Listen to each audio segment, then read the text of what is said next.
এখন 71 এবং 72 সংবিধান কেন ভালো লাগে না আমরা বুঝিতে পারি স্পিকার। 71 এই দেশের স্বাধীনতার ঘোষণা, স্বাধীনতা যুদ্ধ, মুক্তিযুদ্ধ, বিজয় অর্জন, শহীদ রাষ্ট্রপতি জিয়া, সবই এক কাতারে গাথা। এদেশের মানুষের সর্বশ্রেষ্ঠ অর্জন, বিজয় গাথা। কারো কারো জন্য হতে পারে এটা পরাজয়ের গ্লানি, আমি ওই জায়গায় যাব না।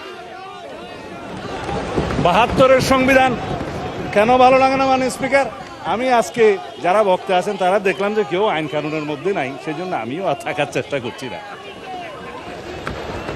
72-এর সংবিধান কেন ভালো লাগে না? তফসিল 1-এর মধ্যে যে সমস্ত অর্ডারগুলোকে বৈধতা দেওয়া হয়েছে তার মধ্যে 3 নম্বরটা হচ্ছে দি কোলাবোরেটরস স্পেশাল ট্রাইব্যুনাল অর্ডার নম্বর 8, 1972, যার মাধ্যমে এদেশের স্বাধীনতা বিরোধী রাজাকার আলবদরদের বিচার করা হয়েছিল মানে স্পিকার। যাই হোক, আমি এগুলো বলতে চাই না। যারা আদেশ নিয়ে কথা বলছে বলে যে আদেশও তো আইন, আমি কখনো স্বীকার করেছি আদেশ আইন না, সেই আদেশও তো আইন, বললাম তো এই আদেশও আইন। 151-এ যে সমস্ত অর্ডারকে রিপিল করা হয়েছে সেগুলো বাদে, সেগুলো আগে আইন ছিল।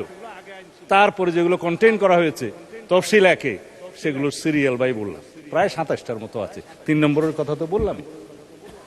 যে সমস্ত অর্ডার চতুর্থ তফসিলের 3, 3-এর 2, 3-এর 2, 3-এর 3 এই মতো করা হয়েছে বৈধ, কিন্তু সেই অর্ডার আর করার ইখতিয়ার নাই। 7ই এপ্রিল 1973-এর পরে প্রথম জাতীয় সংসদের প্রথম বৈঠকের পরে তবে অ্যামেন্ডমেন্ট করার সুযোগ দেওয়া হয়েছিল 2 বছর, যাতে সংবিধানের সাথে সামঞ্জস্যপূর্ণ করা যায়। এই অর্ডারের আলাপ তো শেষ। সেই বক্তৃতা গতবারে দেওয়ার পরে আমি মনে করেছিলাম জাতির সামনে পরিষ্কার, বিরোধী দলীয় নেতৃবৃন্দের কাছে পরিষ্কার হবে যে এই লেজিসলেটিভ ফ্রড, যেটা কালারেবল অর্ডার, সেটা নিয়ে আর কোনোদিন কোনো বিতর্ক হবে না। যেটা রাষ্ট্রপতি করেছেন জুলাই জাতীয় সনদ উইদিন ব্র্যাকেট সংবিধান সংস্কার আদেশ, বাস্তবায়ন আদেশ 2025, এটা নিয়ে আর কোনোদিন কোনো বিতর্ক উঠবে না মনে করেছিলাম। আজকে আমি কনসেন্ট্রেশন দিতে চেয়েছিলাম অনলি জুলাই জাতীয় সনদ, যেটা ঐতিহাসিকভাবে স্বাক্ষরিত হয়েছে, সেটা কিভাবে বাস্তবায়ন করা যায় তার পদ্ধতি নির্ধারণ করি, চলুন সেই বিষয়ে আমরা আলোচনা করি। প্রস্তাব দিয়েছিলাম যে সংবিধান সংশোধন সংক্রান্ত একটা বিশেষ কমিটি, সংসদীয় কমিটি গঠন করা হোক, সবাইকে নিয়ে যারা এখানে রিপ্রেজেন্ট করছে জাতীয় সংসদে এবং স্বতন্ত্র সদস্য সহ। সেই বিষয়ে তারা মনোযোগ দিলেই পারতেন। আজকে অবশ্য মাননীয় বিরোধী দলীয় নেতার আমি মনোযোগ দিয়েই শুনেছি ওনার কথা। তাতে উনি বলেছেন সরকারি দল বিরোধী দল মিলেমিশে এক কাজ করব, রাস্তা খুঁজে বের করুন, সংবিধান সংশোধন এবং আইন প্রণয়নের জন্য ওয়েলকাম জানাই, স্বাগতম। জুলাই জাতীয় সনদ বাস্তবায়ন চায় তারা প্রত্যেকে বলেছেন। অর্ডারের কথা নিয়ে বলে যে গণভোট অর্ডার, এটার কি হবে সেটাও আলোচনা করব আমরা যদি সংবিধান সংশোধনী কমিটি, বিশেষ কমিটি গঠন করা হয় সেখানে। চলুন এখানে মিলেমিশে আমরা আলোচনা করে বের করি। সংস্কার, সংবিধান হয় না মাননীয় স্পিকার, সংবিধান হয় রহিত হয়, স্থগিত হয়, সংশোধন হয়, বাতিল হয়, ইত্যাদি হয়। সংবিধান তো সংস্কার হয় না মাননীয় স্পিকার।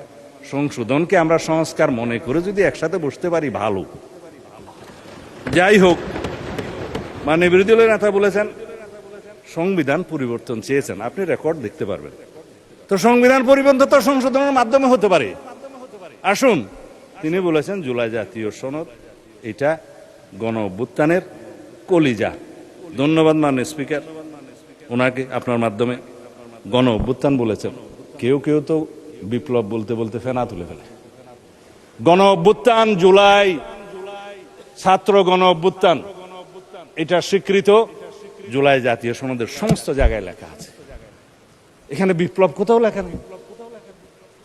আর যে ওনারা আদেশের কথা বলছেন ওখানেও তাই, ওখানে কোনো বিপ্লবের নামগন্ধ নাই।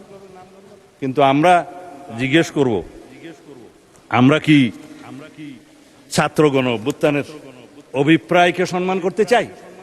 আসুন, এখানে সবাই অভিপ্রায়ের কথা বলে, যে অভিপ্রায়ের দোহাই দেওয়া হচ্ছে। আমি সংবিধানের প্রস্তাবনার কথা বলবো। সংবিধানের প্রস্তাবনার 4র্থ প্যারায় আপনি দেখবেন এই সংবিধান জনগণের অভিপ্রায় হিসেবে প্রাধান্য পাইবে। সংবিধানের 7 অনুচ্ছেদে আপনি দেখবেন এই সংবিধান জনগণের লেখা আছে যে রাষ্ট্রের সকল ক্ষমতার মালিক জনগণ। এই ক্ষমতা প্রয়োগ হইবে এই সংবিধানে প্রদত্ত অধীনে ক্ষমতা বলে জনগণ যেভাবে চায়। আরেক জায়গায় আপনি দেখবেন এই সংবিধান হচ্ছে মানে সুপ্রিমেসি অফ দি কনস্টিটিউয়েন্সি বলতে যেটা বোঝায় যে এই সংবিধান হচ্ছে প্রজাতন্ত্রের সর্বোচ্চ আইন। একজন আজকে আমাদেরকে সবক দিল যে এই পার্লামেন্ট নাকি সুপারিন না।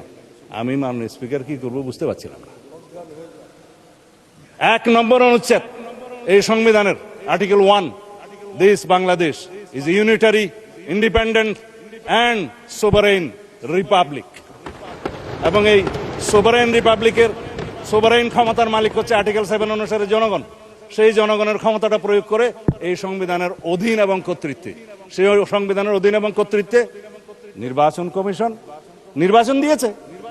সেই সোভারেইন জনগণ আমাদেরকে ভোট দিয়েছে, এই সোভারেইন পার্লামেন্টে পাঠিয়েছে। যার কারণে আমরা আজকে এখানে যা কিছুই আলাপ করব সেটা জুডিশিয়ারির বিরুদ্ধে সারাদিন যদি আমরা বলি, জুডিশিয়ারির কাছে এই কেউ এটা মামলা করার ক্ষমতা নাই, তাকেই বলা হয় সোভারেইন এখতিয়ার।